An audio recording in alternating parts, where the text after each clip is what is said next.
The grand hall of the Galactic Council stretched wide and tall. Curved walls rose up to meet a dome of clear crystal that showed the stars. 1,000 seats formed perfect circles around a central platform. 999 seats were filled with beings from across the galaxy. One seat remained empty. It had been empty for 300 cycles. Earth's seat. Senior Counselor Tay walked slowly across the polished floor. His footsteps echoed in the quiet morning hours before the day's meeting. Tay had represented Proxima Centauri for 40 cycles. His homeworld was proud, advanced, and respected, not like Earth. Tay often looked at the empty Earth seat and wondered why the humans stayed away.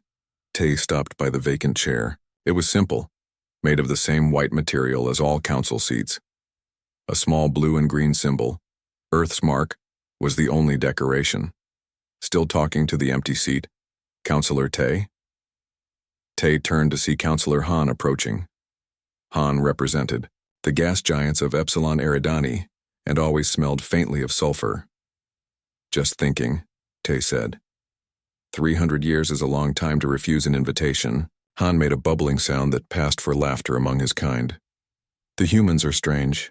They reach for their moon, then stop exploring for decades. They discover amazing medicines, then argue about who should receive them. They create beautiful art, then destroy it in wars. He waved 4 of his 6 limbs dismissively. They are not ready for the council. Perhaps, Tay said. But sometimes I wonder if we are not ready for them. Han bubbled again and floated away, leaving Tay alone, with the empty seat. Tay had visited Earth once 200 cycles ago. The humans had been kind but cautious. They asked many questions but answered few. Their cities were both beautiful and ugly. Their technology was both advanced and primitive. Nothing about humans made sense. A chime sounded, marking the start of the workday. Tai sighed and headed to his office. Jun, Tai's young assistant, was already at her desk when he arrived. Her fingers danced across 3 screens at once. Jun had graduated top of her class at the Galactic Academy. She could have worked for any counselor, but she chose Tay because he was kind and fair. "Good morning, counselor," Jun said without looking up. "Your schedule today includes the Energy Committee at mid-cycle, lunch with the Arcturian delegation, and the annual Earth Invitation ceremony at end cycle." Tay nodded. The Earth Invitation was a formality. Every cycle, the Council sent a formal message inviting Earth to take its seat. Every cycle, Earth stayed silent. "Send the invitation early today," Tay said. "I have a feeling." Jun looked up. "A feeling, sir?" Tay smiled. "Just a feeling. Perhaps 300 is the magic number." Jun nodded and tapped at her screens. A small tone confirmed the message was sent. "Done, sir.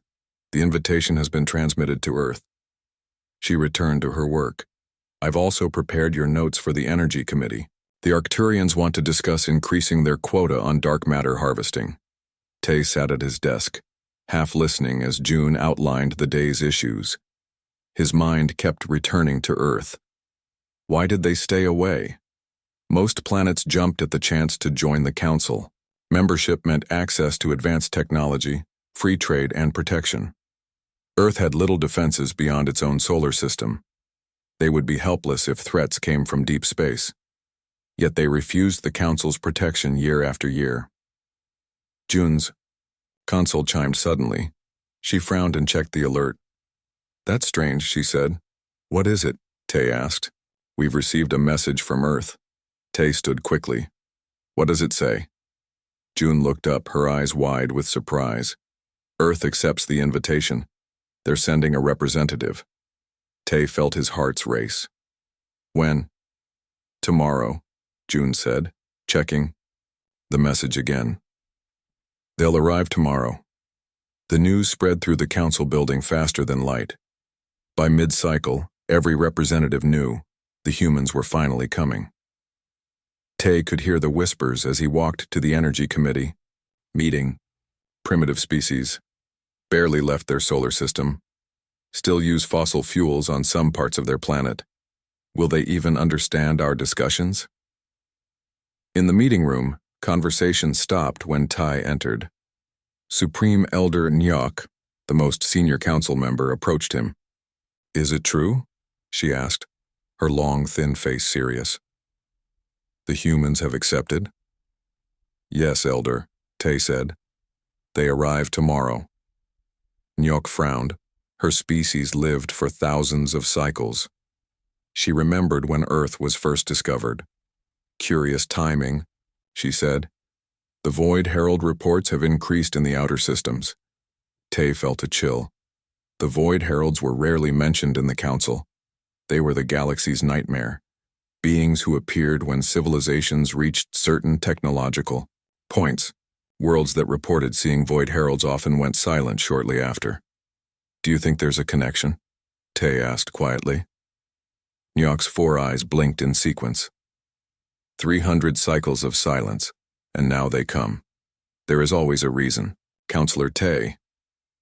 The meeting proceeded, but Tai struggled to focus. His mind kept returning to Earth's sudden response. Why now? What had changed? That evening, Tai returned to his office to find June still at work. She looked tired but excited. "I've prepared everything for the human representative's arrival," she said. "Transport from the landing pad, quarters in the diplomatic wing, and a guide to council protocols." "Thank you, Jun," Tai said. "Do we know who they're sending?" Jun checked her screen. "A male named Kim Do-hyun. No title or rank given." Tai nodded. "That's very human. They often use simple names when they want to observe rather than impress." "Do you think they'll stay this time?" Jun asked. "I don't know," Tai admitted. "But I'm curious to find out why they've changed their mind after all this time." As the workday ended, Tai stood by the window of his office. He looked out at the stars and thought about Earth, a small blue planet that had puzzled the galaxy for 3 centuries. Tomorrow, perhaps, they would finally learn why the humans had kept their distance. What Tai didn't know, what none of the council knew, was that the humans had been watching all along. Their empty seat was not a sign of disinterest, but of careful planning. The humans were coming now because the time was right, because they knew something the council didn't, something about the Void Heralds, something that would change everything the 1,000 worlds believed about the galaxy and about the small, seemingly primitive species from Earth. Tai looked once more at the stars before leaving his office. Somewhere out there, a human ship was approaching. Tomorrow would bring answers, and perhaps, though Tai didn't know it yet, salvation for them all. Morning came to the council world with 3 suns rising in sequence. The air buzzed with excitement and worry. Today was the day. Earth would finally take its seat. Tai woke early and dressed with care. He chose his formal blue robes, the ones that showed respect but not fear. This meeting would be historic, and he wanted to be ready. Jun met him outside the council chamber. Her eyes were bright from lack of sleep. "Did you rest at all?" Tai asked. June shook her head. "Too much to prepare. The human ship entered our atmosphere an hour ago. It's not what we expected." "How so?" Tai asked. "It's small," June said, "and old. At least, by our standards. The design looks like it's from 50 cycles ago." Tai nodded slowly. "That fits with what we know of them. Humans don't always show their best technology first." Together they entered the grand chamber. Already most seats were filled. Representatives from across the galaxy had come early, not wanting to miss this moment. Some had traveled for days just to see the human take Earth's seat. The air was filled with the sounds of 1,000 different species talking at once. Clicks, whistles, rumbles, and words in 100 languages. Supreme Elder Nyuk stood at the center platform. All 4 of her eyes watched the main door. Her long fingers tapped against her ceremonial staff. Even she, who had lived for thousands of cycles, seemed nervous. "Look at them all," Jun whispered. "I've never seen the chamber this full." Tai nodded. "Most are here to see a show, not to welcome." He pointed to a group of representatives from the core worlds, dressed in their richest robes. "They think the human will be primitive. They want to feel superior. And what do you think? June asked. Before Tay could answer, the chamber doors opened. A hush fell over the room. All eyes turned to the entrance. A single human male walked in. He was not tall, by galactic standards. His skin was a light brown, his hair black and cut short. His eyes were dark and calm. He wore a simple gray suit that looked plain next to the elaborate outfits of the council members. He carried no devices, no badges of rank, nothing to show his importance. Yet something about him made the chamber go completely silent. The human walked steadily to the center of the room. His footsteps echoed in the quiet. He stopped before Elder Nyok and gave a small bow. "I am Kim Do-yun, Earth's representative," he said. His voice was neither loud nor soft, but it carried through the whole chamber. "Thank you for your patience, these 3 centuries." Elder Nyok's 4 eyes blinked in sequence, a sign of surprise among her kind. She had clearly expected someone less composed. "Representative Kim," she said, her voice formal but curious. "We welcome Earth to the Galactic Council after your long consideration period. May I ask what changed your planet's mind after all this time?" Kim smiled slightly. It was a gentle expression that softened his face. "Nothing changed, Elder Nyok. We were simply waiting." Murmurs broke out across the chamber. "Waiting? For what?" "Waiting?" Nyok asked, leaning on her staff. "For what purpose?" "To observe," Kim replied calmly. "To learn about the galaxy and its politics before committing our voice to it." The murmurs grew louder. Tay watched as representatives turned to each other in confusion and disbelief. Humans had been watching them? How? From the 3rd row, a harsh, clicking sound cut through the noise. It was laughter, Zolaxian laughter. Representative Rue stood up, his insect-like body shimmering under the chamber lights. "You mean to say," Rue clicked, "that humans have been spying on council proceedings for 3 centuries? Tay tensed. Rue was known for being direct and often rude. This was not how a first meeting should go, but Kim didn't seem upset. His calm expression didn't change. "We prefer the term studying," he said. "After all, the invitation came rather suddenly after your ships discovered our radio signals. We felt it prudent to understand what we were joining." "How did you observe us?" another representative called out. "Earth has no official technology that could monitor council proceedings from your solar system." Kim just smiled again. "Earth has many things that are not official." The chamber erupted in voices, some angry, some curious, some worried. Tay stood up, surprising even himself. "Order," he called. "Let us show better manners to our new colleague." The noise died down. Tay found himself the center of attention. He looked at Kim and asked the question that had been in his mind for decades. "Representative Kim, I've visited your world. I've seen its beauty and its conflicts. I've wondered why you stayed away for so long." He paused. "What exactly have you learned about us in these 3 centuries?" The chamber went quiet. Again, all eyes moved from Tay to Kim. The human's face grew more serious. Something in his eyes changed. A darkness, a weight that hadn't been there before. "That there are threats to this galaxy that the Council has been ignoring," Kim said. His voice remained calm, but it now carried an edge that made many in the room shift uncomfortably, and that perhaps it is time for humanity to share what we know. Nyok's staff hit the floor with a sharp crack. "This is not the place for veiled accusations, Representative Kim. If Earth has concerns, they should be brought through proper channels."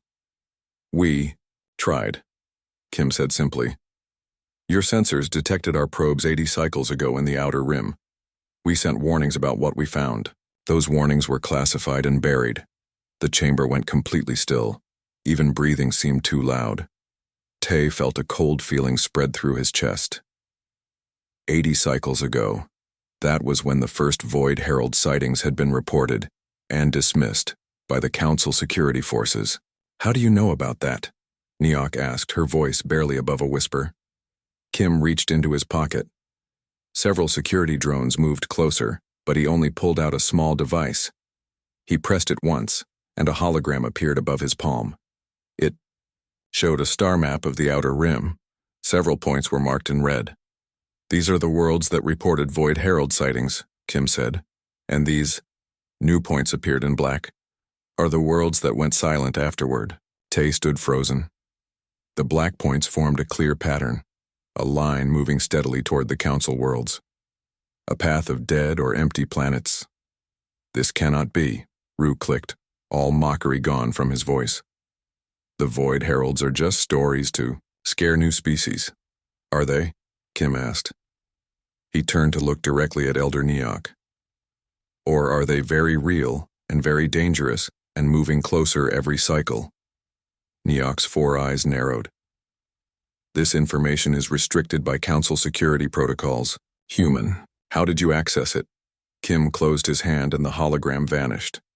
"Because Earth has encountered the Void Heralds before," he said. "Many times. And unlike these worlds," he gestured to where the black points had been, "we survived them." The chamber exploded with voices. Questions shouted from every direction. Demands for explanation, calls for security. Tay tried to speak but couldn't be heard over the noise. Only Kim and Neok remained calm in the center of the storm. They looked at each other, the ancient elder and the human newcomer, as if having a private conversation in the middle of chaos. Finally, Neok raised her staff and slammed it 3 times on the floor. The sound cut through the noise and silence returned. "This meeting is suspended," she announced. "The council will reconvene in 3 hours. Representative Kim will be escorted to the private chamber to present his evidence." She looked around the room. "Councillor Tay, Representative Rue, you will join us. The rest will wait." Protests rose, but Neok's glare silenced them. She turned and walked toward the private exit. Kim followed her, his face again calm. As he passed Tay, he gave a small nod. "Thank you for your fairness, Counselor," he said quietly. "Earth has not forgotten your visit to our world. You were one of the few who came with open eyes." Then he was gone, following Neok through the door. Tay stood still for a moment, then turned to June. "Find everything we have on the Void Heralds," he whispered, "and get me the records of all communication from the Outer Rim for the past 80 cycles." June nodded, her face pale. "Do you think he's telling the truth?" Tay looked at the door where Kim had disappeared. "I think," he said slowly, "that humans don't break 300 cycles of silence for small matters. And I think we are about to learn why Earth's seat remained empty for so long." The private chamber was much smaller than the main council room. No grand dome here, no 1,000 seats. Just a round table of dark wood with 5 chairs. The walls were plain white with no windows. This was a room for secrets. Tay entered last, closing the door behind him. Elder Neok sat at the head of the table. To her right was Rue, the Zolaxian, his many limbs folded neatly. To her left sat Kim, the human, looking calm despite what had just happened. The 5th person was Min, head of council security, a large being with thick gray skin and 3 eyes that never blinked. "Sit, Councillor Tay," Neok said, pointing to the empty chair. Tay sat. The room felt cold and tense. "Representative Kim," Neok began, "you spoke of threats that the council is ignoring. You mentioned the Void Heralds. That name is forbidden in open council." She leaned forward. "How does Earth know of them?" Kim placed his hands flat on the table. "Because they've visited Earth before. Many times." Min's 3 eyes widened. "Impossible. No world visited by the Heralds survives." "Yet here I am," Kim said simply. Rue made a clicking sound of disbelief. "When did these visits occur? Recently? Before you joined the space age? We need facts, human, not stories." Kim nodded. "Fair enough." He reached again for the small device in his pocket. This time, when he activated it, the hologram showed images from Earth. Tay recognized some of them. Ancient cave paintings showing tall beings descending from the sky. Egyptian wall carvings of gods with strange heads. Mayan stone calendars with figures that looked nothing like humans. Medieval paintings of angels and demons. For thousands of years, Kim explained, they came to Earth, sometimes openly, sometimes in secret. They studied us, tested us, sometimes helped us, sometimes hurt us. He pointed to the images one by one. We called them gods, angels, demons, visitors, aliens, but they were always the same beings. The Void Heralds are destroyers, Elder Nyok said firmly. They find civilizations that reach certain technological levels and they wipe them out. They leave nothing behind. Yes, Kim agreed. That is what they usually do. Then if they visited Earth so many times, Tay began. Then, we should be dead, Kim finished. Yes, by your understanding we should be, but we're not. And that's what I came to tell you. He changed the hologram again. Now it showed Earth as seen from space. A beautiful blue and green world. 300 cycles ago, Kim continued, when your exploration ships found Earth and detected our radio signals, the heralds were already there, watching us as they always had. Your ships arrived just as we were developing nuclear technology. The heralds saw this as a critical point for humans. Kim paused, looking at each face, around the table. Your arrival forced their hand. They contacted us directly for the first time. They gave us a choice: join the council and be marked for eventual destruction, or decline and remain under their protection. Tay felt his breath catch. Protection? The Void Heralds protect you? Kim's face grew serious. Not exactly, they fear us. The room went completely silent. Even Rue stopped his constant clicks and movements. Min spoke first, his deep voice filled with disbelief. The Heralds fear nothing. They are the oldest force in the galaxy. They have destroyed thousands of worlds. And yet, Kim said quietly, they could not destroy Earth. Nyok stood suddenly, her tall frame looming over the table. This is absurd. Why would the most powerful beings in the galaxy fear a primitive world that has barely left its own solar system? Kim didn't flinch at her outburst. Because we are not what we appear to be, Elder Nyok. He changed the hologram again. This time it showed Earth's history, a timeline of human development compared to other species in the galaxy. Tay leaned forward, studying the image. Most species followed a clear pattern: steady growth in technology, then a rapid jump after discovering space travel, then another jump after joining the council. But Earth's pattern was strange. It showed bursts of rapid advancement followed by long periods of almost no progress. Some technologies appeared, then disappeared for centuries, before being rediscovered. What am I looking at? Tay asked. Human development, Kim replied, or more accurately, controlled human development. Controlled, Rue clicked. By who? By us, Kim said. We did it to ourselves. He zoomed in on one section of the timeline showing Earth's 20th and 21st centuries. Look here, Kim pointed. We discovered nuclear energy and within years created weapons that could destroy our entire planet. Then we stopped. We had the knowledge to go much further, but we deliberately slowed down. He moved to another section. Here we mapped the human genome and began to understand how to change it. We could have created superhumans, ended all genetic disease, lived for centuries, but we chose not to push too far, too fast. And here, he continued, pointing to the most recent section, we developed artificial intelligence that could have surpassed human minds. We created the first fusion reactors that could have given us unlimited energy. We sent robots to other planets that could have built colonies, and yet we held back each time. We chose to grow slowly. Tay's mind was racing. You're saying humans deliberately limited their own progress? But why? Kim turned off the hologram and looked at them all. Because 5,000 years ago, humans discovered something fundamental about the universe that no other species has found.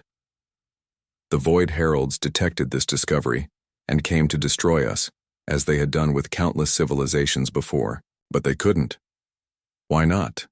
Asked Min, looking troubled. Because what we discovered was the quantum nature of consciousness itself, Kim said. We learned that observed reality is shaped by the observer.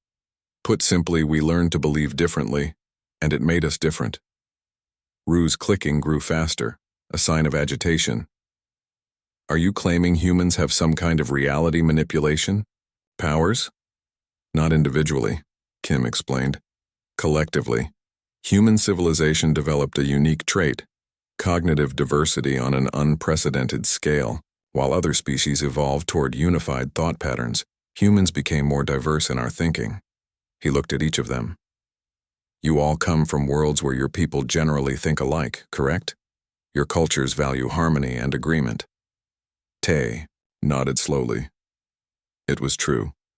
On his world, major disagreements were rare and seen as shameful. Humans are the opposite, Kim continued. We don't just disagree. We perceive reality differently from one another. We have thousands of religions, hundreds of political systems, countless philosophies, all existing together on one planet. This doesn't explain why the heralds fear you, Neok said, sitting back down. It does, Kim replied. The Void Heralds couldn't destroy us because they couldn't predict us. Each time they tried, humanity responded in ways their models couldn't anticipate. He leaned forward, his eyes intense. Think about it. The Heralds destroy civilizations that follow predictable patterns of development. They know exactly when to strike and how. But humans kept changing course. We'd advance rapidly in one area, then suddenly shift focus to something completely different. Our disagreements and diversity meant that no single attack could end us. Eventually, Kim continued, the Heralds realized we were evolving into something they didn't understand, a collective consciousness that was unpredictable because it wasn't unified. The room fell silent as they considered his words. So they've been containing you, Rue said, his voice now thoughtful rather than mocking. Keeping you isolated. Yes, Kim confirmed. Until now. Why now? Tay asked. What's changed? Kim's expression grew grave. The Heralds are advancing toward the core worlds faster than before. We've been tracking their movements for centuries. They've destroyed 17 worlds in the outer rim in just the last 50 cycles. That's impossible, Min said. We would know if... Would you? Kim cut in. Or would you classify the reports and hide them as you've been doing? Min looked away. The Heralds are coming, Kim said simply. And humanity has decided it's time to help. That's why I'm here. That's why, after 300 cycles, Earth is finally taking its seat. Tay felt a chill run through him. You're saying Earth has been fighting the Void Heralds all this time, while we've been ignoring them? Not fighting, Kim corrected. Learning, understanding. And now, we're ready to share what we know. Nyok's 4 eyes studied Kim carefully.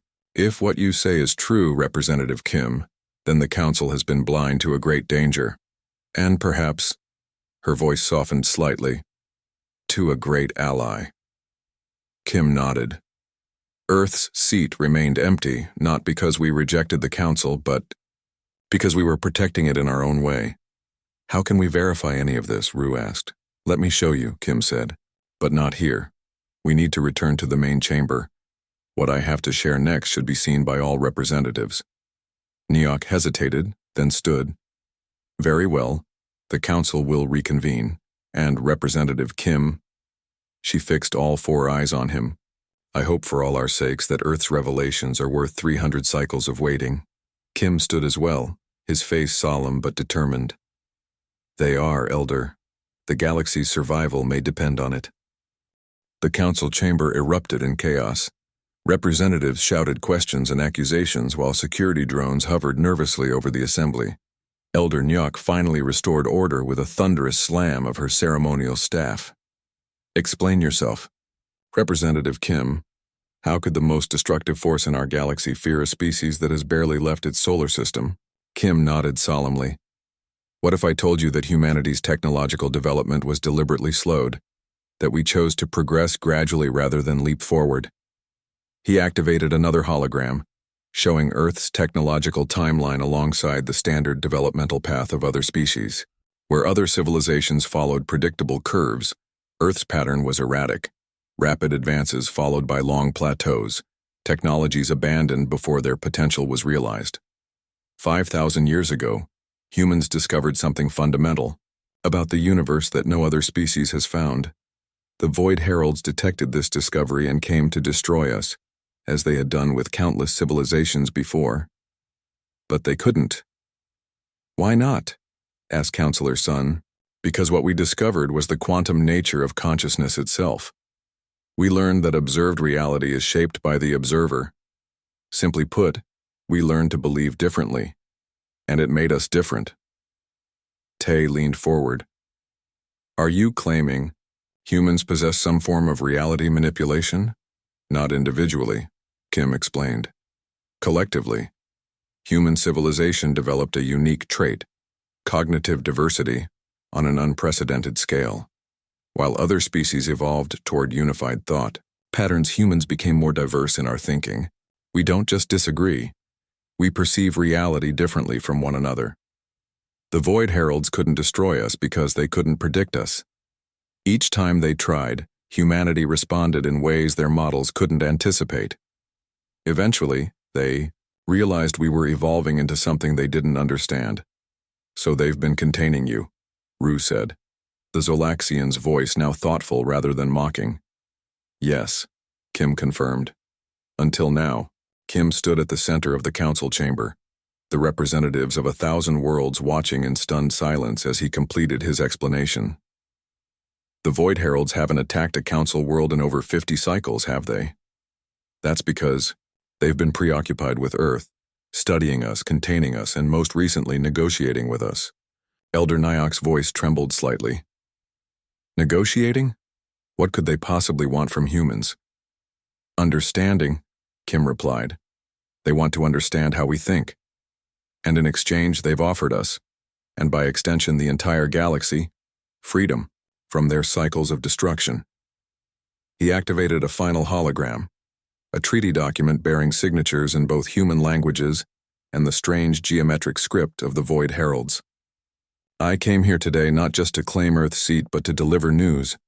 The Heralds have agreed to end their campaign against advanced civilizations. In return, humanity will share our cognitive diversity techniques with them. We've become their teachers rather than their victims. Counselor Tay stood slowly. This is why Earth's seat remained empty. You were securing the galaxy's future. We needed time, Kim acknowledged. Time to convince the Heralds that diversity of thought is not a threat, but an advancement. That the unpredictability of multiple perspectives creates stronger, more adaptive civilizations. Rue clicked thoughtfully. So the empty council seat was never empty, Kim finished. Earth has been fulfilling its most important council duty since the beginning, protecting the galaxy. We just did it in our own, unpredictable way. Elder Nyack raised her staff. Then on behalf of the 1,000 worlds, I formally acknowledge Earth's contribution and welcome Representative Kim to his rightful place in this council. As Kim took his seat for the first time, the representatives of the galaxy's most advanced civilizations looked at the humans with new eyes.